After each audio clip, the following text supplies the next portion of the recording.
In this video I will explain exercise 47 of the mixed exercises of chapter 11. This is an exercise in which the theory that we learned in this chapter will be put into practice in a real-life situation, and often these exercises are found quite difficult, so hopefully this video helps you out.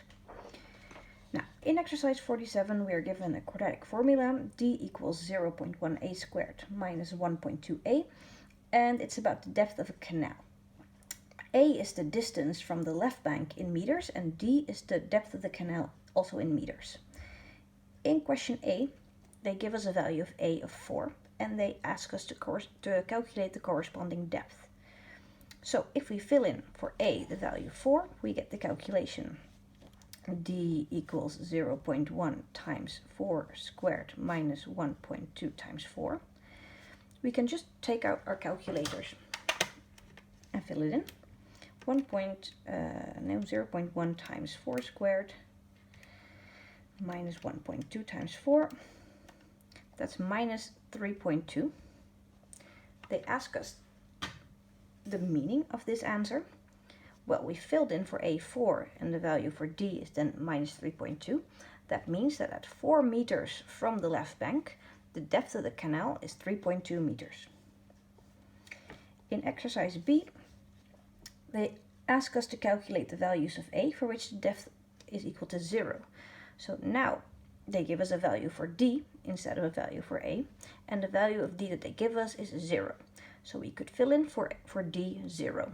So we would have 0 equals and then the rest of the formula, or we can put equals 0 at the end, and then we would get this equation, 0.1a squared minus 1.2a equals 0. And this is an equation that we learned how to solve this chapter. The first step of the method is to check if we can use cards to solve it. Well, in this case we cannot because the variable appears more than once. Step 2 says that we need to reduce to 0, but that's already been done, so not necessary here. Step 3 is factorizing the left-hand side. On the left-hand side I have a binomial, so I should look for the common factor to factorize this.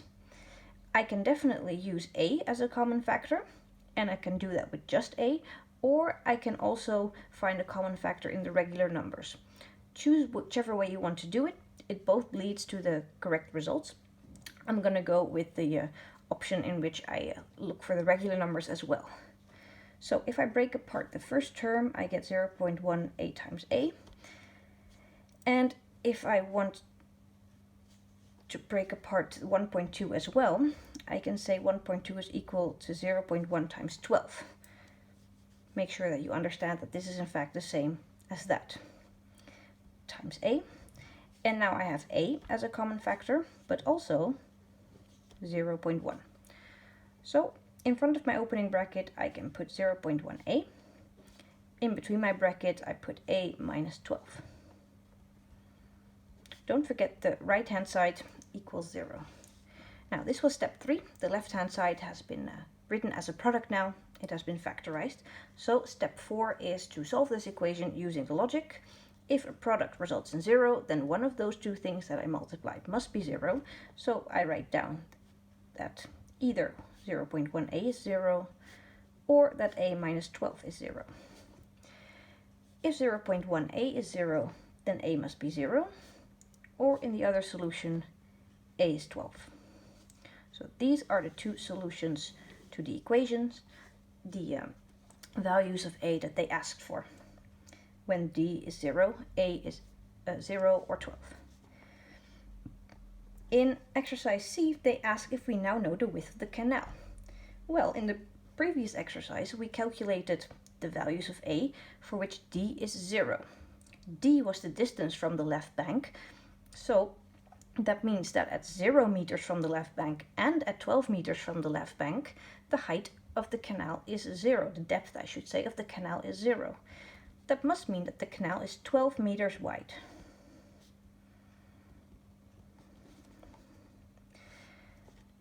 Then in exercise D, they ask about the depth of the middle of the canal. Now the middle of the canal is of course in between 0 and 12, so that would be at d equals 6, no, not d, a equals 6, sorry. A equals 6 is what I need to fill in. just like I did with A is 4 in the first exercise. So here I go again. I calculate D when I know that A is 6, so I get 0.1 times 6 squared minus 1.2 times 6. I can take my calculator again. 0.1 times 6 squared minus 1.2 times 6 gives minus 3.6. So I now know that the depth of the middle of the canal is 3.6 meters deep.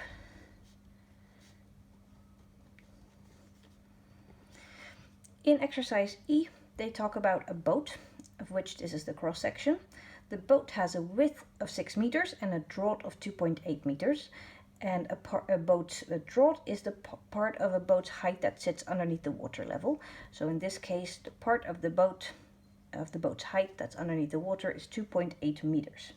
The question is, can this boat sail through the canal? Well, we're going to assume that this boat sails through the middle of the canal. Then the edge of the boat is 3 meters from the left bank. So I want to know what the canal's depth is at 3 meters from the left bank, so when A is 3. So I fill it into the formula again.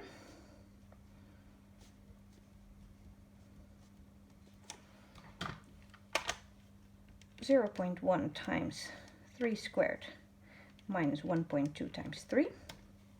That's minus 2.7. So at 3 meters from the left bank, the depth of the canal is 2.7 meters. The boat's draught is 2.8 meters, so no, this boat cannot sail through the canal safely.